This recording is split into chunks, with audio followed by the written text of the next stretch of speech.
Hello friends मु समस्त को स्वागत जनाऊँगी आपण प्रिय यूट्यूब चैनल टीचर 247 ओडिशा को। तो आपण समस्त गोटे खुशी खबर आसवाक जाऊँगी। तो कौन रही से खुशी खबर जिते जन भी बीईडी कर टीचर आसे गोटे खुशी खबर आसी आपण मैंने हुए तो थमलाइन देखिए जानी थे। तो कौन डिटेल्स रही चलतु वीडियोटे को टोटाली स्किप करेंगे आपण मैंने जदि आप स्किप कर हुए तो किसी इंपोर्टाट जिनस आप छाड़ी ही। तो कौन रही जिनसटा मुझे जनाऊँगी केउझर डीओंकर गोटे चिठी एवं भाइराल होबार लगी। तो वैकेंसी पोजीशन को लेकिन तो कौन से वैकेंसी पोजीशन अच्छी कौन ना से विषय में आपको जनाऊँगी। तो आपने समस्ते देखिपे डिस्ट्रिक्ट एजुकेशन ऑफिस केउझर आपणकर 21/7/2024 आज चिठी आपड़ देखी पारे सबू लेटर नंबर पड़ी आपणकर 87 आपणकर 85 आपणकर अच्छी डेट अच्छी आप देखिपे 21/7/2024 से चिठी कर माने all headmaster headmistress all government high school of Keonjhar district. तो जिते भी आपणकर गवर्नमेंट हाई स्कूल अच्छी केउझर डिस्ट्रिक्ट रे तो सही स्कूल मानकर जिते भी वैकेंसी अच्छी से आर्ट्स हो टीजीटी आर्ट्स हो पीसीएम हो सीबीजेड हो सीनियर एसीएस मानकर हो कि पीईटी हो जहाँ किसी भी हो even non teaching classical teacher Hindi जहाँ भी सब हो जिते भी वैकेंसी अच्छी से मागी केबे मागी से आपको टोटाल पढ़ी आपको शुणाऊँगी। तो आप देखिपे ये लेटर नंबर दिखाई आप डीएससी रो देखिपे। तो यहीटा है आपंकर कही देखो in inviting a reference the letter on the directorate to subject cited above you are request to submit the require information in respect of details vacancy position of senior ACS headmaster headmistress and headmasters and assistant teachers TGT arts होची PCM CBZ classical teacher Sanskrit Hindi PET with non teaching staff of government secondary school as on 1/7/2024 working in your school.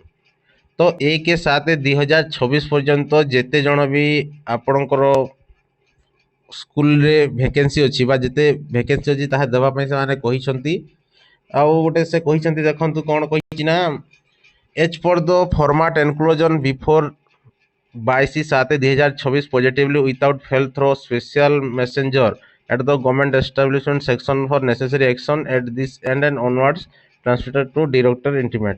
तो से कौन कहते से कौन कहना चाहते मुझे देखा आपण टिके रुहतु।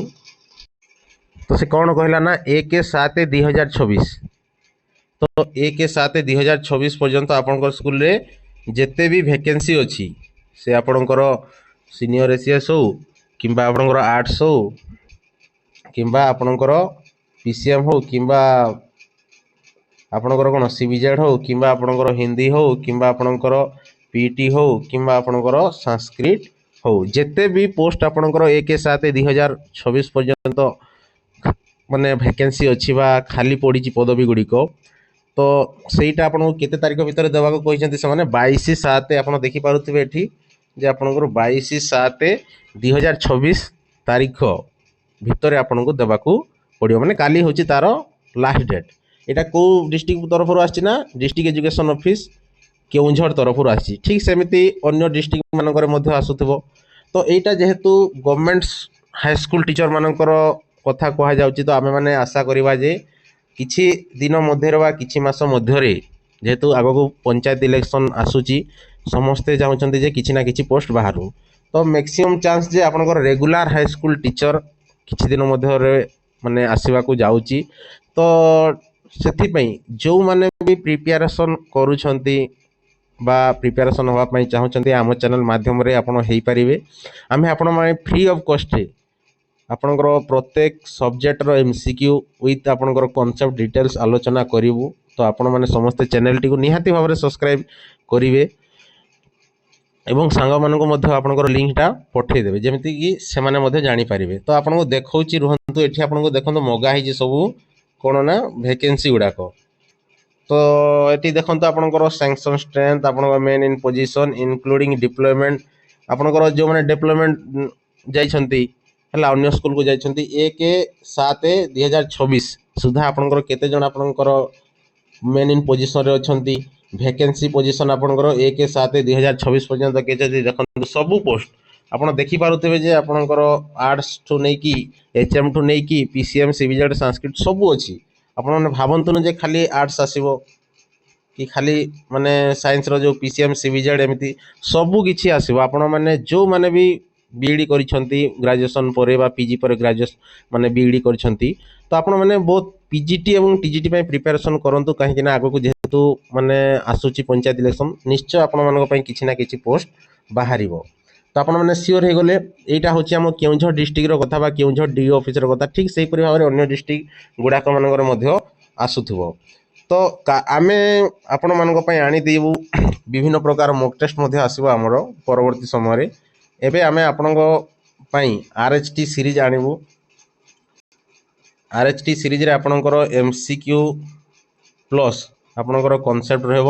ଠିକ୍ ସେମିତି PGT ଯେଉଁମାନେ PGT ପାଇଁ ମଧ୍ୟ ପ୍ରିପେୟାର ହେଉଛନ୍ତି, ଯେଉଁମାନେ OPSC PGT ହେଉ କିମ୍ବା SSB ହେଉ ଯେଉଁ ପ୍ରିପେୟାର ହେଉଛନ୍ତି ସେଇମାନଙ୍କ ପାଇଁ ମଧ୍ୟ ଆମେ କ'ଣ କରିବୁ ନା କନସେପ୍ଟ ପ୍ଲସ୍ ଆପଣଙ୍କର MCQ ଆଣିବୁ। ଏଇଟା ମୁଁ ସବଜେକ୍ଟ ଓଡ଼ିଆ ପାଇଁ କହୁଛି, ଓଡ଼ିଆ ସବଜେକ୍ଟ ପାଇଁ ଖାସ୍ କରି କହୁଛି। ଆଉ OPSCର ଯେଉଁ ପେପର୍ 1 ରହିବ, OPSCର ପେପର୍ 1 ମଧ୍ୟ ଆମେ ଏଇ ଗ୍ରୁପ୍ ମାଧ୍ୟମରେ ଡିସ୍କସନ୍ କରିବା। ଆପଣମାନେ ଟେନସନ୍ ନେବାର ନାହିଁ, କୌଣସି ଟେନସନ୍ ନିଅନ୍ତୁ ନାହିଁ ହେଲା। ଆପଣମାନଙ୍କୁ ଫ୍ରି ଅଫ୍ କଷ୍ଟରେ ସବୁକିଛି ଯୋଗାଇ ଦିଆଯିବ। ଆପଣଙ୍କର ମେଟେରିଆଲ୍ସ ମଧ୍ୟ ଆପଣଙ୍କୁ ଟେଲିଗ୍ରାମରେ ଯୋଗାଇ ଦିଆଯିବ। ଯଦି ଆପଣମାନେ ଟେଲିଗ୍ରାମର ଲିଙ୍କ୍ ଜାଣିନାହାନ୍ତି ମୁଁ ଆପଣମାନଙ୍କୁ ଟେଲିଗ୍ରାମର ଲିଙ୍କ୍ଟା ଡେସ୍କ୍ରିପସନ୍ ବକ୍ସରେ ଦେଇଦେବି। ଆପଣମାନେ ସେଇ ଟେଲିଗ୍ରାମ ଲିଙ୍କରେ ଜଏନ୍ ହେଇଯିବେ ହେଲା। ତ ଏତିକି ଥିଲା ଆଜିକାର ଇନଫର୍ମେସନ୍। ତ ଯେଉଁମାନେ ବି ପ୍ରିପେୟାର ହେଉଛନ୍ତି ସେମାନେ ତାଙ୍କର ପ୍ରିପାରେସନ୍କୁ ଆଉ ଟିକେ ଷ୍ଟ୍ରଙ୍ଗ କରନ୍ତୁ, କାହିଁକି ନା ଏଇଟା ଜାଣିଛନ୍ତି ଆପଣ 2027ରେ ଯେହେତୁ ଇଲେକ୍ସନ୍ ଅଛି ତା ପୂର୍ବରୁ କିଛି ଭ୍ୟାକେନ୍ସି ଆସିବ, ତାପରେ ପୁଣି ଯାଇକି 2029ରେ ଆସିବ। ସରକାର ଜାଣିଶୁଣି ଭ୍ୟାକେନ୍ସି ଆଣୁନାହାନ୍ତି, ସେ ପଞ୍ଚାୟତ ଇଲେକ୍ସନ୍ ହିଁ ଜଗିଛନ୍ତି କେତେବେଳେ ପଞ୍ଚାୟତ ଇଲେକ୍ସନ୍ ଆସିବ ତା ପୂର୍ବରୁ ଆମେ ଭ୍ୟାକେନ୍ସି ବାହାର କରିବୁ। ସେଇଟା ପୁଣି ଯିବ ଆପଣଙ୍କର ନିଯୁକ୍ତି ପାଇଲା ବେଳକୁ ଆପଣଙ୍କୁ ସମୟ ଲାଗିଯିବ ଯେତେବେଳେ ଆପଏଣ୍ଟମେଣ୍ଟ ପାଇଲା ବେଳକୁ। ତ ଠିକ୍ ଅଛି, ଯଦି ଆପଣମାନଙ୍କୁ ଭିଡ଼ିଓଟି ୟୁଜଫୁଲ୍ ଲାଗୁଛି ତାହେଲେ ଚ୍ୟାନେଲଟିକୁ ନିଶ୍ଚିତ ଭାବରେ ସବସ୍କ୍ରାଇବ୍ କରିବେ ଏବଂ ପାଖରେ ଥିବା ବେଲ୍ ଆଇକନ୍ଟିକୁ ପ୍ରେସ୍ କରିବା ପାଇଁ ଜମାରୁ ଭୁଲିବେ ନାହିଁ।